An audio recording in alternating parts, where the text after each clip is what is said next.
bien par cette très belle journée ensoleillée. Il paraît qu'on nous annonce la neige. Non, on n'est pas prêt du tout.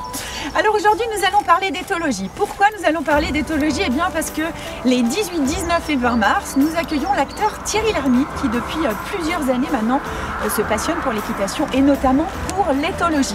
Alors qu'est-ce que l'éthologie? Puisque vous aurez, alors je vous le dis tout de suite, les stages sont complets avec Thierry Lhermitte, mais vous pourrez assister en tant qu'auditeur libre à ces journées et ce au profit de Hope. Donc n'hésitez pas, vous verrez le lien en fin d'émission, vous pourrez vous inscrire en ligne pour venir assister à cette journée.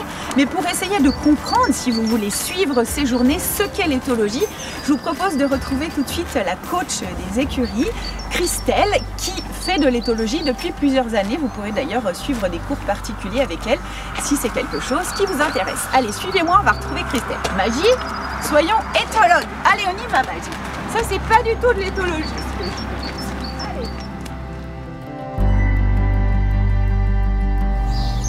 Allez, c'est parti. Eh bien, c'est Christelle qui arrive. Elle stresse. On stresse toujours un petit peu quand on doit prendre la parole en public ou à la télévision. Bonjour ma belle. Bonjour Annabelle. Bonjour Alors, Magie. Bonjour Magie. Alors ça, c'est quelque chose qu'a Christelle en particulier, c'est qu'elle est toujours dans le respect du cheval. Et ça, c'est ce que j'aime parce qu'elle va dire autant bonjour au cavalier qu'au cheval. Et Magie la reconnaît. Alors Christelle, tu sais, on va accueillir Thierry Lhermitte. Alors on va pas parler de tous les courants qui existent en éthologie, mais j'aimerais, comme on va faire plusieurs modules d'éthologie avec toi, que tu nous expliques pour les gens qui vont venir de l'extérieur et qui aimeraient comprendre ce qu'est l'éthologie, en quoi ça consiste. Donc l'éthologie, au départ, c'est une science qui étudie le comportement animalier dans son milieu naturel. Donc ce qu'on entend par milieu naturel, ce serait plutôt dans un troupeau avec des poulinières, des poulains, des juments âgés, des étalons.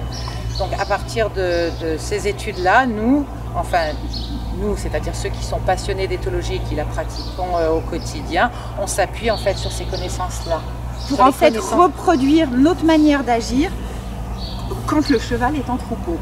Exactement, se rapprocher au plus près, en tout cas d'une communication naturelle qui se produit entre eux et nous adapter en fait au maximum notre attitude en s'appuyant, comme on le dit, sur les comportements naturels des chevaux qui vivent dans un troupeau. Alors pourquoi faire de l'éthologie? Pourquoi pas tout simplement venir sceller son cheval, monter, hop, j'y vais? Pourquoi il y a cette prise de conscience du respect de l'animal et d'essayer de le comprendre? Alors tout d'abord, l'éthologie, je pense que la première raison pour laquelle il nous faut absolument en faire, c'est d'abord par sécurité, parce que ça nous demande donc de respecter les règles. Voilà, de respecter les règles, de comprendre en fait pour quelle raison le cheval a peur, pour quelle raison à un moment donné il ne se sent pas en sécurité, ou même le cavalier ne se sent pas en sécurité. Ça nous donne des réponses en fait très claires sur les problématiques. Donc à partir du moment où on a des connaissances en équitation, et de par l'étude du comportement animalier nous permet de neutraliser quand même rapidement des situations qui pourraient être dangereuses pour nous ou pour lui. Par exemple, je prends un exemple concret. Ça fait quand même 3 ans que je suis dans ce manège avec Magie. Quand on passe la porte du manège intérieur-extérieur, Magie a toujours peur. Et depuis quelques temps, depuis qu'on fait de l'éthologie, elle a moins ses angoisses. Parce que tu as essayé de me faire comprendre pourquoi elle avait peur également. Donc, exactement, en fait, c'est plus une habitude en fait avec des éléments qui changent en fait. Ouais. Donc Magie a besoin d'une sécurité et dès qu'il y a un élément qui va changer, elle va tout de suite te le faire savoir en te disant voilà, je ne me sens pas en sécurité parce que après on parlera aussi, je sais qu'on en a beaucoup parlé ensemble, d'Orsnality qui étudie et qui détermine la personnalité de chaque cheval. Tu sais qu'il y a 4 personnalités, les introvertis, les extravertis, cerveau gauche, cerveau droit. Et Magie a un stéréotype cerveau gauche donc ça introverti. Veut dire quoi? Donc, ça veut dire qu'elle est angoissée, ça veut dire qu'elle a besoin de faire confiance, ça veut dire qu'elle a besoin qu'on la prenne en charge, non?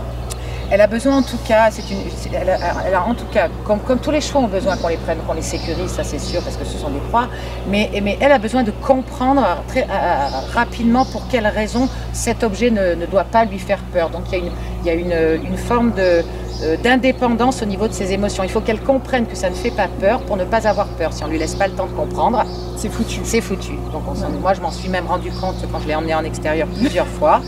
te fait un truc super rigolo. Christelle est partie un jour où il y avait du brouillard. Elle a mis une couverture fluo à Magie. Raconte ce qui s'est passé quand elle s'est... Et donc, en traversant le manège le matin, tel qu'on le fait tous les jours pour aller me promener, Magie s'est regardée dans le miroir et elle a vu sur elle la couverture fluorescente. Donc moi j'étais reine longue et là elle a paniqué en se voyant dans le miroir.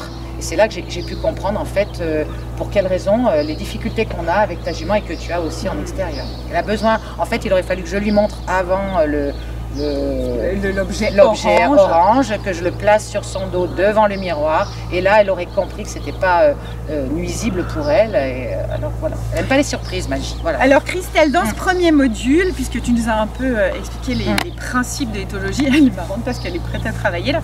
La base, c'est la mise en place du licol et la participation du cheval dès le départ. Donc ça, tu vas nous montrer ça aujourd'hui et puis on verra dans un autre module comment déplacer son cheval, donner des intentions précises, des choses qu'on a déjà vues ensemble. Alors je te laisse faire. Très bien. Donc en fait, il faut que le cheval fasse la différence entre les deux licoles, donc son licol d'écurie qui est un petit peu plus lourd avec des petites attaches comme ça face à Adeline. En fer. Et donc la première chose, c'est de lui présenter en fait l'outil en fait dont on va se servir. Donc il y a une odeur bien, voilà. Donc elle mâchouille. Donc on se rend compte qu'elle connaît exactement le licol. Donc ça c'est une réponse qu'elle me donne vis-à-vis de son acceptation. Elle regarde Anna pour lui dire OK Anna, on va faire ça aujourd'hui.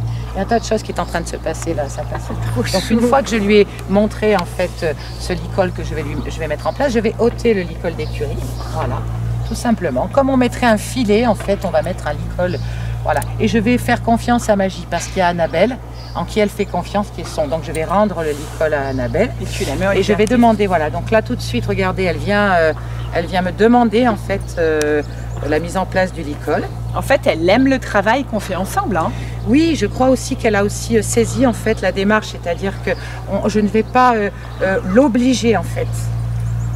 Parce que là, on se rend compte qu'en fait, bon, déjà, elle regarde là-bas, je n'oblige pas un cheval à prendre les licoles. Je vais le faire participer à la mise en place du licol. Et ça détermine déjà la manière dont on va aborder, en fait. Donc là, elle regarde une poussette là-bas. Donc là, je ne peux pas intervenir parce qu'elle a besoin de comprendre que cette poussette n'est pas un loup qui sort du bois. Hein, Magie. Donc, je vais me reculer pour céder un petit peu sur mon espace de côté. Donc voilà. Donc elle vient un petit peu vers moi parce qu'elle ne souhaite pas. Voilà. Et là, tu vas être obligé de tourner. Donc jusqu'à ce qu'en fait, elle vienne me donner sa tête latéralement sur une pression du licol qui se passe au niveau de la nuque. Ça développe une réflexion chez le cheval par rapport à cette pression. Et là, voilà, j'enlève la pression, l'œil se relâche. Donc elle se relâche. Tu vois ? Je vais redemander à nouveau, voilà, jusqu'à ce qu'elle relâche sa tête. Elle est en position d'alerte, là, souvent, cette jument, voilà. Et là, et puis à nouveau, elle regarde un petit peu là-bas, tu vois. Mais voilà, c'est pas pour rien si elle s'endort. Souvent, il y a des bâillements, après, il y a un relâchement et un confort.